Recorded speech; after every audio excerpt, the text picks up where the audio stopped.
சங்கீதங்களின் புஸ்தகம் 24ஆம் அதிகாரம் 1 முதல் 10 முடிய. பூமியின் அதன் நிறைவும் உலகமும் அதிலுள்ள குடிகளும் கர்த்தருடையது.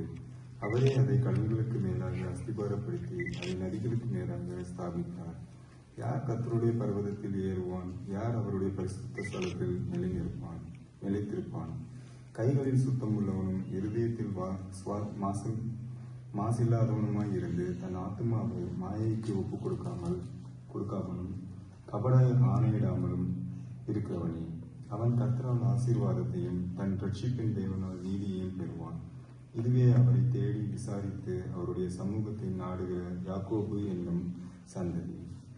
வாசல்களே, உங்கள் தலைகளை உயர்த்துங்கள், அநாதி கதவுகளே உயருங்கள். மகிமையின் ராஜா உட்பிரவேசிப்பார். யார் இந்த மகிமையின் ராஜா? அவர் வல்லமையும் பராக்கிரமும் உள்ள கர்த்தர். அவர் யுத்தத்தில் பராக்கிரமுள்ள கர்த்தராமே. வாசல்களே, உங்கள் தலைகளை உயர்த்துங்கள், அநாதி கதவுகளே உயருங்கள். மகிமையின் ராஜா உட்பிரவேசிப்பார். யார் இந்த மகிமையின் ராஜா? அவர் சேனைகளின் கர்த்தரானவர். அவரே மகிமையின் ராஜா. ஆமென்.